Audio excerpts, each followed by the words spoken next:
The following is a presentation of the Matt Talk Podcast Network. Listeners of the Short Time Wrestling Podcast, I bring to you the pre-order for the 2018 Matt Talk Online NCAA Division I Fan Guide, the digital preview guide that's over 200 pages of facts, stats, results. If there is a result that happened in NCAA wrestling and that wrestler is in the NCAA Division I championships coming up in Cleveland, I guarantee you that result will be in the guide. Save yourself $5 by using the offer code podcast. Go to matttalkonline.com/fanguide18. Click the I want this button. Click order now, pre-order. It'll be digitally delivered to your inbox on March 13th, maybe even a skosh earlier. Over 200 pages of facts, stats, results. I stake my reputation on the claim that this is the single greatest thing that will add to your knowledge and experience at the NCAA championships. Everything you want to know about 330 wrestlers and all the teams competing, available. matttalkonline.com/fanguide18. Use the offer code podcast. Save yourself $5. It is a short-time listener exclusive. This is the product that ESPN and all the Mad Side broadcasters use, their production truck, their broadcasters. You name it, it's in there. Facts, stats, again, I've said results, pub trivia, all-American lists. You find out all these things from the NCAA championships. I could go on for an entire show about it, but right now, I'm just going to say, matttalkonline.com/fanguide18, offer code podcast. You will not be disappointed.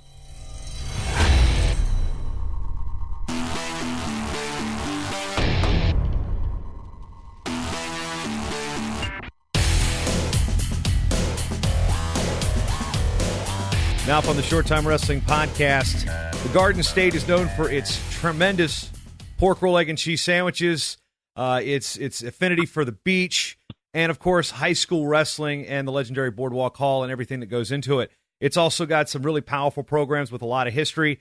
And on January 19th, with a 44-23 win over Scotch Plains Fenwood, Roselle Park became just the fourth program in this country's history to win 1,000 dual meets, in the second in New Jersey behind Paulsboro. Today we're joined by Ryan Rooney, the head wrestling coach at Roselle Park, and Craig Frost, the pride of RP. Actually, I'm just going to say that because Craig and I have known each other for a couple years.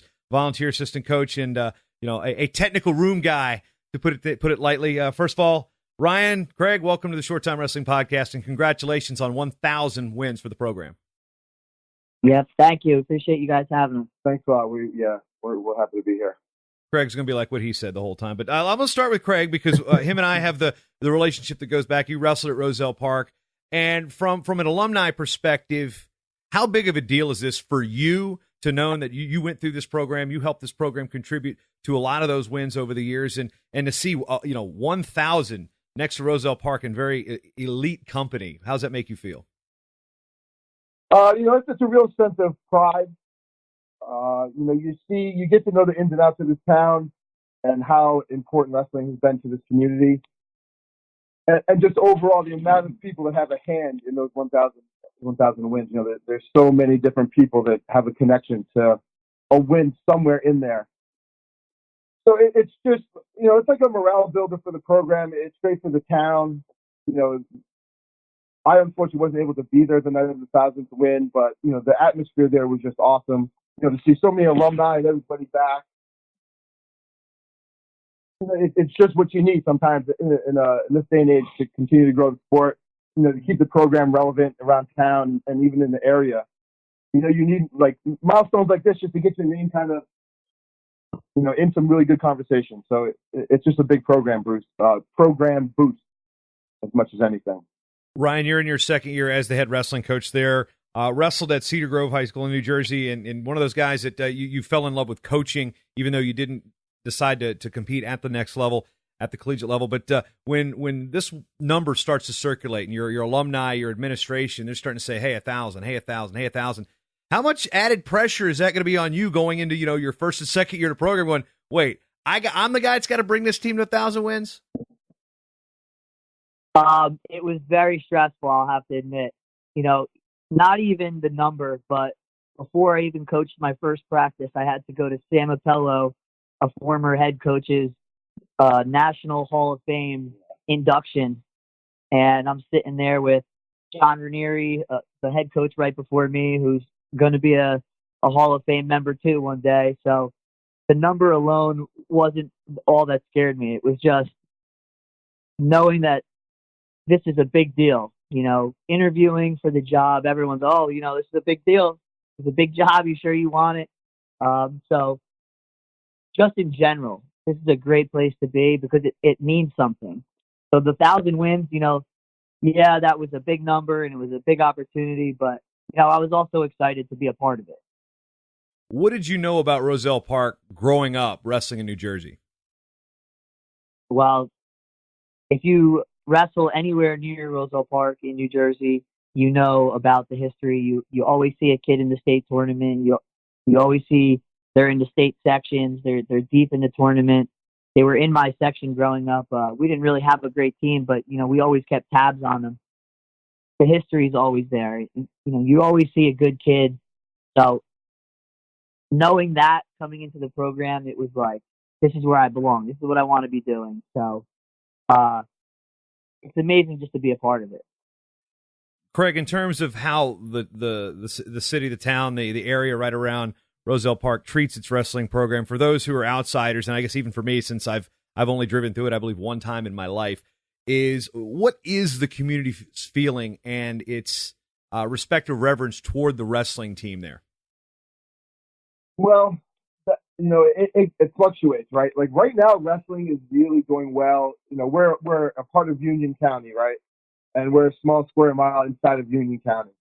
Now, we're the ones that are known, probably, I would say, the most for having this rich tradition. But there's been some neighboring towns, Darren Caldwell's from a town over out of Caldwell. He was on some very good high school teams. We've had some star power come through the area, too, to kind of, wrestling's pretty relevant in this area. People talk about the Shore Conference and how rich wrestling is there.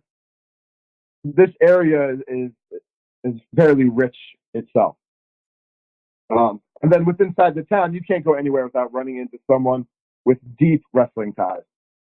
I mean, whether it's the local watering hole Frenchies where you might run into an old teammate, or we've got board members that were ex-wrestlers. We've got principals, the mayor. It runs really deep here. I use Varsity Blues a lot as a comparison to people when I try to explain how wrestling is here.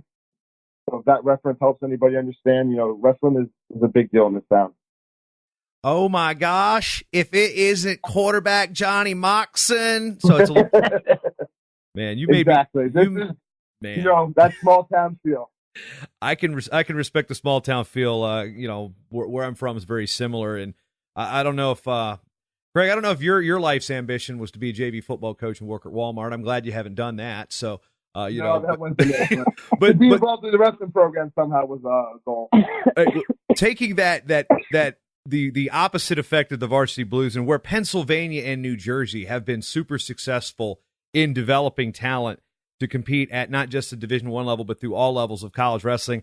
And a lot of it has come from those wrestlers who went and wrestled in college, whether or not they were All-Americans or not. They went there, they learned, they improved, they come back to either whether it be their own school district or like in your case, Craig or Ryan, in your own area that and you end up teaching and coaching and taking the things that you learned growing up and basically creating another generation of wrestlers and coaches. And Ryan, with your lack of the experience, the college wrestling experience, when did you really start to get that coaching fire to burn? I'd actually like to think it was when I was still in high school. We had a lot of opportunities to help with the rec programs and going down there and helping the little guys practice and learn different techniques. I think it was like my calling. I knew I wanted to help kids. And, that's kind of how I got into teaching. I'm a phys ed teacher also at the high school. So, I think it started for me pretty young. That's definitely where it worked out for me. One of the questions that always comes up is with athlete recruitment and retention, and we mean recruitment from within the school district, within the middle schools and the high schools, the junior highs or whatever the particular school district may be. Are you finding that because you are in the school as a teacher, your numbers are better, or how hard do you have to kind of beat the hallways to kind of catch some guys that maybe wrestled in youth league or maybe wrestled middle school that you bring back into the wrestling program? It's 100% helpful. I've coached in places where I've been a teacher in the school district. I've coached in places where I haven't been, and just getting your hands on the kids and helping and talking to them and getting to know them, it goes a long way. I used to coach at a school in North Jersey, and we had 6 kids on the team, and I couldn't get into school. I couldn't talk to the kids. I didn't know anybody, so it was really hard to recruit. But now, being in the high school every day, I'm also an assistant football coach. I'm a weight room supervisor. I work in the summer camp, so I'm getting kids of all ages, all different skill levels, and it's a huge help. It's still difficult, it's still hard to get kids on the mat. It's a tough sport. It's a tough sell, but it's definitely helpful. Craig, in your experiences coming from your career at Franklin Marshall and then coming back again to your alma mater, what have you learned about yourself and what have you learned about coaching kids that you may not have known when you were the kids' age? Oh, man. How much time do we have? All you need, man. It's a podcast. It's as long as it needs to be. So I don't know if this is normal for a lot of people that don't maybe reach their goals or whatever, but there was a time period there that I was kind of mad at the sport of wrestling. I didn't really want to be a part of my life for a while, maybe like 2 years after F&M. And then, you just, Coach Ranieri at the time did a really good job of getting in touch with me, getting me around the program. And then it doesn't take long for that itch to come back. Like the first time you see a kid, make something work that you saw him working on, like the itch gets real, hard to scratch. And you just, you chase it and now I'm at the point where I'm like, they're grown I'm seeing grown men and kids that I coach and you see their lives, whether they become cops in town or wherever their lives may have taken them. It's just a really cool whole, the cycle, right? I just wanted to, our structure of our town, we share a lot of athletes with football. We're not a town where you can be a one sport athlete. Our football program is our feeder program. We're close with them. We're on the same kids. You talked about retention. There's probably not 3 kids walking to high school, right, that wrestled for an extensive period of time as kids and aren't on the team. You see a group, I spend a lot of time with the middle school group right now. That group is going to be a group together in high school. That's kind of the way we build it, or we keep it. They say don't reload, right? Don't rebuild, reload. So that's how you keep it reloaded. You get this core group of kids in 2 grades, and you just work with them until you hand them off to the coach at the next level or to the next person. And that's how we maintain, the program status that we maintain, I guess. The youth program is what funds it all. That's our foundation. Now, Ryan, when it comes to being an outsider, obviously Craig's homegrown there, but coming into a situation where you've coached some other places before, and then now you're coming into a place that has, as you said, the tradition, and the old coaches are still around. You got, like you said, the mayor, the former wrestler, and how difficult is it for you to either kind of implement your own philosophy, or how much did you kind of meld what you thought was the right way for the program to go with the guys that are still around you? Because there's a lot of experts in the sport of wrestling, and when they used to lead the program, they're sitting there potentially being in your ear. It's got to be a little bit of a pressure situation. But how did you take your ideals and your knowledge and meld them with what Roselle Park wants to see with wrestling as a whole? Right. I mean, I don't want to change anything that's been going on. Ideally, I want to be as consistent as possible. And when I came in, one of the first things I did was just talk to Mr. Ranieri, our old coach, and talk to Frost, and asked him a lot of questions. How did you do things? How did this happen? I still have a guy on my staff who coached here for since I don't know the late 2000s. Yeah, he was a coach my freshman year. Wrestled here. I have ties. Mr. Ranieri teaches phys ed with me in the same room every day, so I have a lot of options and opportunities to ask a lot of questions, and that's extremely helpful. That said, I don't want to be other coaches. I want to be my own person, and I have my own style, and I have to be confident in that too. Just go in implement the way I feel like I need to do it. Mr. Ranieri had one style, Mr. Apello had another style, and I'm just hoping that my style is right for Roselle Park. I think it is, and continue to make the kids better regardless. Just help the kids develop, and not only wrestling but off the mat. And if we're doing that and making them better people, uh, strive to. There's a saying in this town in the wrestling program: the program is above us all.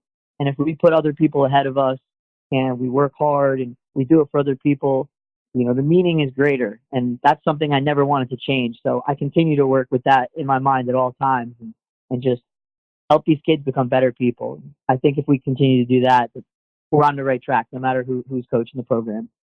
How unique is the Roselle Park wrestling program to what you've experienced maybe with your own high school programs growing up in New Jersey, and then you'd spent time coaching in West Virginia and other places in New Jersey? What's the most unique thing you've seen about this program that you really just did not expect?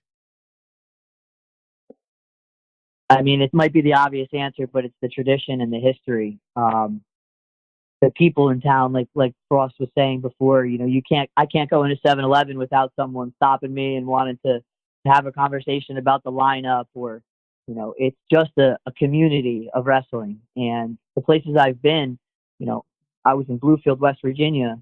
They never even had a wrestling program. They had it for a year before I got there. We had to roll out. Yeah, it was terrible. It was tough, very tough. But that said, the kids bought in, and we had a state champion, the first in the county's history, and 5 state qualifiers in a year. The kids they took to it.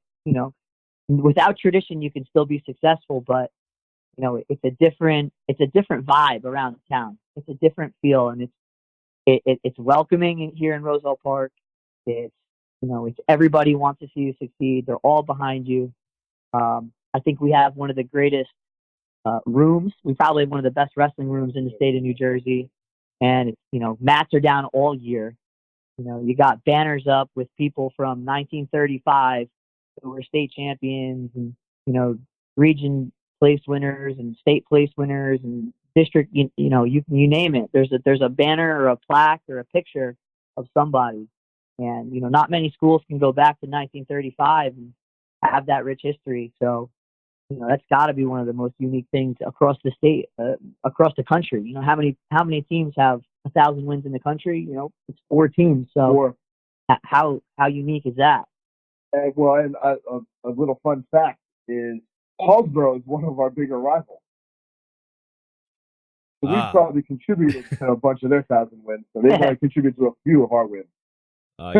Yeah, I've seen Paulsboro quite a bit over the years. They used to come down to Virginia, a tournament I announced, the Red Raiders.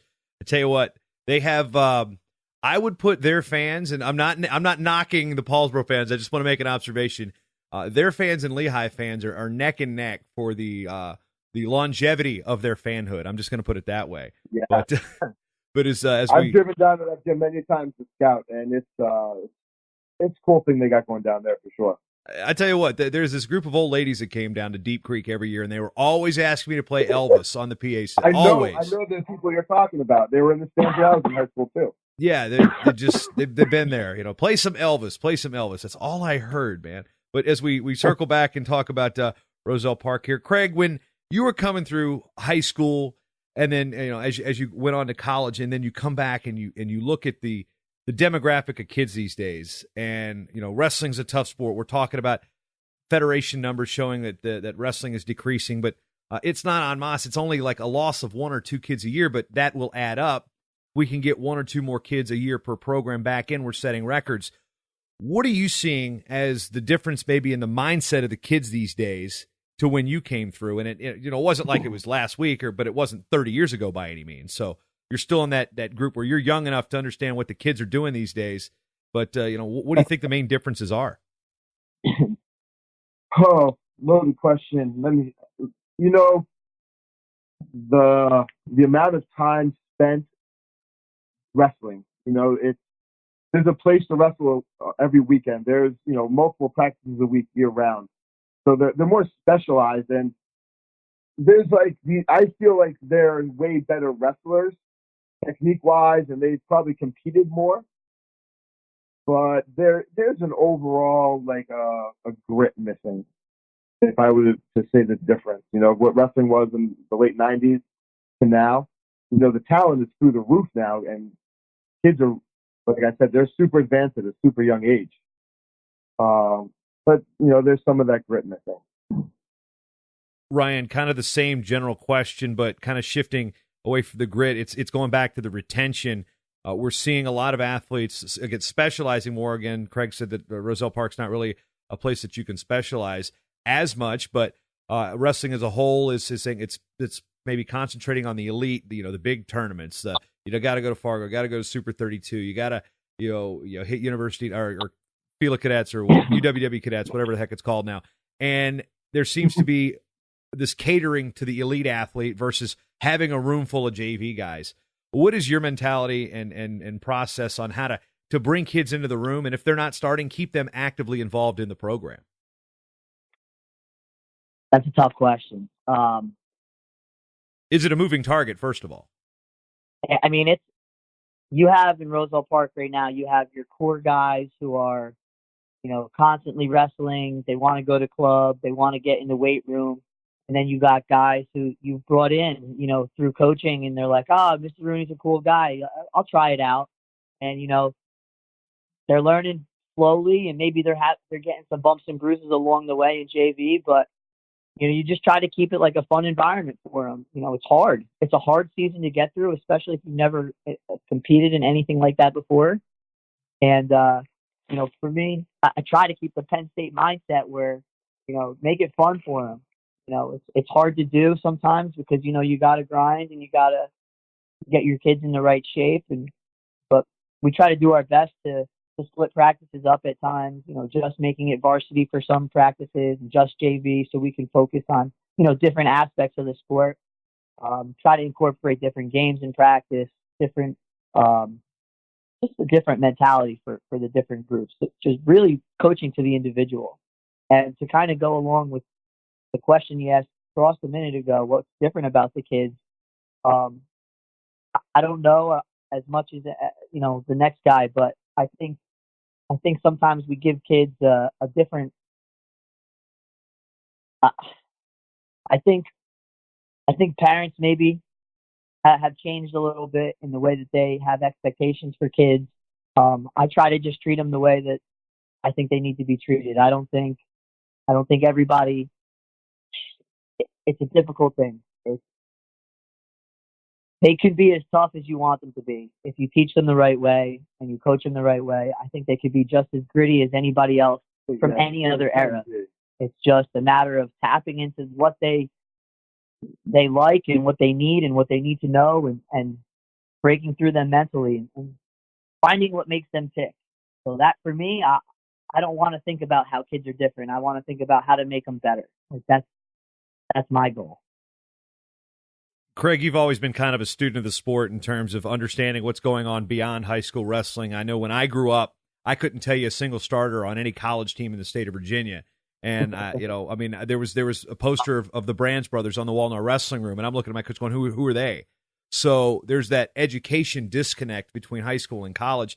Do you think that if we got our high school kids paying more attention to college and international styles, the Jordan Burroughs, the Kyle Snyders, and if you got girls on the team, the Helen Maroulises, the Adeline Grays, that we can really convince them that it's not just a seasonal thing? I mean, your elite guys, you're going to probably know who they are, but how do you make a kid that wrestles just one season a year a wrestling fan? I mean, how do you go about educating those athletes about Penn State, about what's going on at Rutgers, about what Chris Ayers is doing at Princeton, about what John Hangie's got going on at Rider? So that's a great question. Like, that's part of the fun job of coaching. Like, I would take this bet. There's kids most of our core guys know who Elbrus Kadiev is, who Fatsayev is, who Saitiev is, who Stephen Abbott is. They know they can name probably the Penn State starting lineup. They go to wrestling camp with Penn State. My job when I'm teaching them, I can't talk about some of these guys enough to where they go home and they're using the internet for good instead of evil. They're looking up YouTube of Fatsayev wrestling or Kadiev's like ankle pick machine video. And So how do you get them interested? That's my job, or that's our job as coaches, right? Because they may not be able to be led down that path. They don't know who to look for, or who to root for. I mean, we have, you named, great programs going in New Jersey. I feel like right now wrestling, you have more access, more ability to know who these people were. Like, it was hard for me to know who the top Russian was. I knew of Pasayev because of Ernie and Diaz. That's who we mimicked our style after. But other than that, there's no way to get a hold of this stuff. I'm jealous of the kids nowadays that can have all this stuff at their fingertips. You can get stuck down a rabbit hole on YouTube of just sick match after sick match. So how do you do that? You get them to love wrestling and get them to listen to you. I'll take that. I'll take that. I mean, I'm okay. Yeah, I'll take that. So I appreciate that. Now, going back to you, Ryan, in terms of the New Jersey that is in the swagger that comes with being a New Jersey wrestler. When you're coaching other places, I mean, how was that? I guess that cultural assimilation that Bluefield, West Virginia, man. Okay, I'm from Virginia. I know that there's that town is right on the line of the Virginia-West Virginia border, and it's not really wrestling country down there. It can be, but right. How do they take to a Jersey guy telling them what to do in West Virginia? Oh, that's funny. They didn't understand half the things I was saying, for starters, so they just kind of followed along, I guess. Well, it took me a year to know what Frost was saying, so I can relate. Yeah, they we had kids that didn't like basketball and they wanted to try anything else, so they bought in, But it was cool because I got to bring down the Jersey style of wrestling. West Virginia, I think, tries to mimic a little bit of Pennsylvania, being good on top. Jersey, we like emphasizing wrestling on our feet and, no one being able to hold us down. So it was a conflict of styles. And it was good for me because I got to learn a lot about wrestling on top, and, I got to bring a lot to the kids for, how to attack on our feet and how to get out of different little situations on bottom. So it was a good combination of styles and a good opportunity for me to learn from all the different areas. When a program wins 1,000 matches, and of course you said the banners are going back to the 30s, and you've got district, region, section, all those champions there, and you can't really accumulate 1,000 dual meet wins if you don't focus on at least the dual meet being a big part of your schedule. Craig, I'm going to spin this one to you because you've actually gone through that process and that program as a high school athlete. What was a dual meet like, and how much did your coaching staff really focus on dual meets and getting people out to watch the matches back then? So I was lucky enough. Out of those thousands of wins, the 4 years I was a part as a wrestler were some of the best years that the program has had. Not the best, but some of the best. You know what I mean? So I got to wrestle some really cool dual meet atmospheres. We got a bill from Belvedere one year for breaking their bleachers. That's how much our fan support traveled to an away match through the sectional finals. They were ranked number 3 in the state, and we beat them. We were maybe 17 or 14. And, our AD gets a bill in the mail for cracked bleachers from our fans celebrating so hard. So that's a small glimpse of an away match. That's an hour away of the fan support that we had. And the dual meets in Roselle Park to this day are still a big deal. You still get spoiled, right? You wrestle in front of crowds here. I got to college. I was like, where the heck is everybody? It's like 3 parents. Oh, trust me. I announced matches at F&M for 2.5 years. I know exactly what you're talking about. I've seen a tumbleweed go by in one of the videos. So I was really kind of shell-shocked at first. I was like, what? No one cares about dual meets here? So when I was in high school, it was Wednesdays and Friday night or Saturday night matches. And Saturday night match was everybody from the student body showed up, and everybody, we can rival some fans with longevity and fan support. Let's put it that way. I think that's how you said it earlier, right? So and it's still that same tradition. There's people in the stands today that were there when I was wrestling. So it's a really good atmosphere as far as where wrestling goes. We create a pretty good dual meet environment. And Ryan, when you go in and recruit kids to come out for the program, it kind of helps. And I'm going to use my own experience to a point when I went to my first dual meet, I was a sophomore in high school. I'd never seen wrestling before, but the gym was packed, and we were a town that had tradition.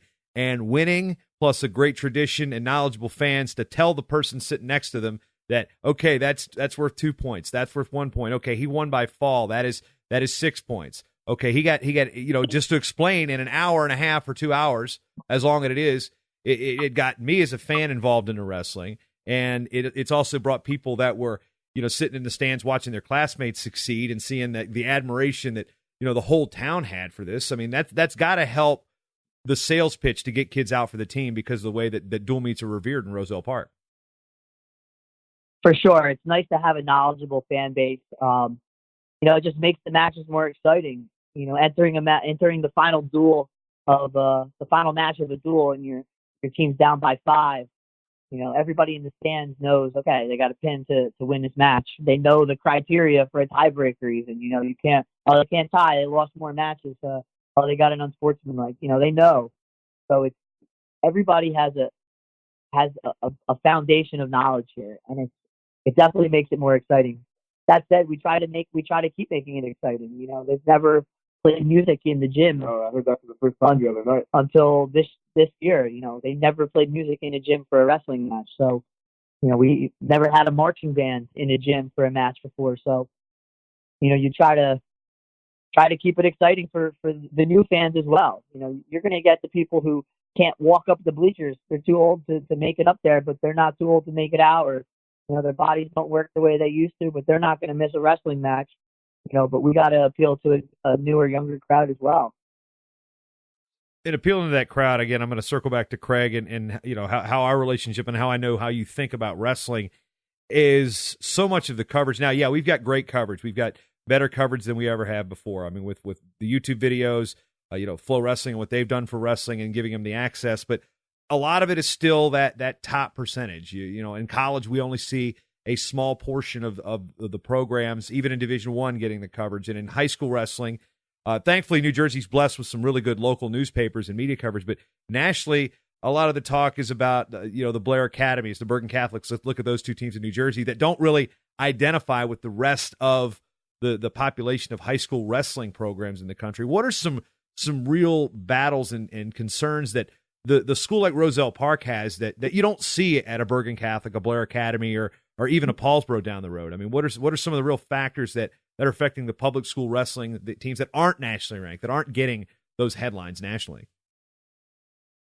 So ready. The same thing that's making these kids good is making it hard for our program, because they have that access and they can tune in and see your Bergen Catholic and your Blairs, who are amazing programs. Don't get me wrong, but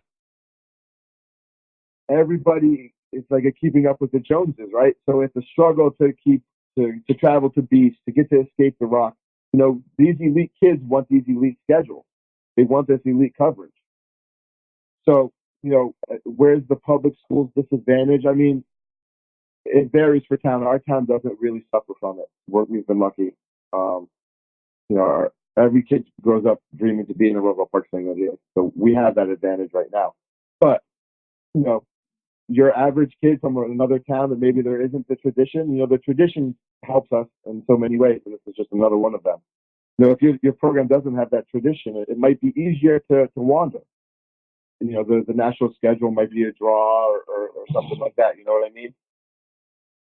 And when I make the public versus private statement, I'm not saying, because there are small private schools or private schools that don't have the tradition either, that aren't just like, oh, well, we can do it because we're a private school. I mean, the same hurdles affect the I guess the non-power private schools as well, because I'm not trying to make it a public versus private debate, but some of the situations are same for the both styles of schools. Now, as we move forward, Ryan, what is going to be the key to getting Roselle Park to 2,000 dual meet wins, and are you going to be there to do it to lead the way for the next 1,000? Wow! It took 83 years. So it's possible. Hey, man, if they let wheelchairs on the wrestling mat, maybe. But with the advances in technology, there's no reason you can't live to be 200-300 years old these days. We can only hope. I don't think they'll want me on the mat anymore, but just gotta be consistent. Just gotta continue to work hard. Get the kids back on the mat. The town is changing a little bit, and the demographics change a little bit, but it's happened forever. It happens everywhere. You just got to make wrestling exciting still, and I think the rules, the way that they're changing now, is helping that as well. Maybe even the uniform changes might be helping with that.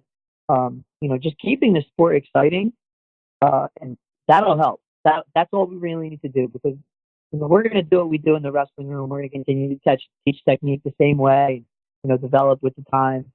But it's a matter of making it appealing and keeping it fun for the kids, and showing, what it's like to be a part of a successful program, what you could be, in high school at Roselle Park, and beyond high school. You can wrestle in college. You can go.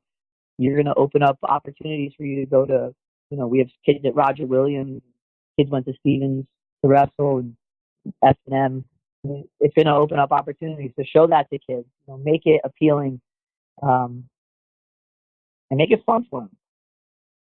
And that opens up another point, too. You'd mentioned Roger Williams and Stevens Tech, Division III programs. Roger Williams up in Rhode Island, Stevens Tech right there in Hoboken, and both with really good wrestling traditions. And, I'd mentioned, the Penn State, and then I mentioned the 3 Division I's in Jersey, but the next level means so much more, because we've got all these Division II, Division III, the NAI, especially in D2 and the NAI, where the programs are popping up a lot. And in Division III, we've got a lot of growth as well all across the country. When you're looking at steering kids that want to compete to the next level, what's the most important thing that you're trying to tell your seniors as they head into college and they make a decision? And if they want to wrestle, if they don't want to wrestle, I mean, how much are you steering them to say, hey, look at Division III, look at Division II. There's options there to compete and not have it just control your life. You can still have fun and be a college student and compete in the sport you love. For starters, just getting to know the kids is really helpful in that aspect. You kind of know which kids want to go to wrestle, which kids want to maybe play football. Again, we have kids playing multiple sports. So some want to do track, some want to do wrestling, some want to do football, baseball. It's just, for me, it's talking to the kids and telling them, my experiences, and, learning from me and learning from Frost, or, anyone who came to the program, basically saying, you have options in front of you. If wrestling's an option, we can talk about it, and I'll communicate with any coach that we can, and we'll see if they have the program you want. And, right now we have a lot of kids doing architecture at our school. It's a big thing. They're national champs in architecture. So a lot of the kids want to go to schools with architecture, and some schools don't have wrestling that have that program. So, it's finding the right place for them. That said, I think there's value in going away for college too. So if a kid, doesn't really know what he wants, maybe I want to wrestle, maybe I don't. I think there's a value in learning another culture. Going from New Jersey to West Virginia really opened my eyes to a whole different world, and it was good for me. It was a great thing, and I'm sure Frost had the same maybe experience going out to PA. Just getting to know the kids and finding their expectations, and teaching them that there's opportunities out there in the world. I can probably speak for Frost on this, because I lived in Lancaster for 3 years, and horse and buggy tie-ups at Walmart are a real thing in Lancaster, Pennsylvania. Last question, as it involves New Jersey. I'll start with you, Frost. Okay, Taylor ham or pork roll? Which is it? Taylor ham.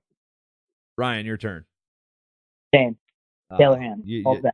Just ruin the whole interview, guys. Just ruin the whole interview. Anyway. If I go to the store, if I go to the deli, Taylor ham, egg, and cheese, please. Okay. We're North Jersey guys. It's a North Jersey, South Jersey thing. Yeah, it's that cutoff, and the people in like Central Jersey are like, "What?" but they don't know what Central Jersey is. They have a pork roll festival in Trenton, which is like the center. And I think they call it the Pork Roll Festival, if I'm not mistaken. All right, well, it's still better than Scrapple, which, again, another Lancaster thing. That we won't even go there. I think we had a coach on talking from Fresno City last year, and he was originally from Pennsylvania, and he says, around here, he coaches out in California, he goes, around here we call that chorizo. So it is, what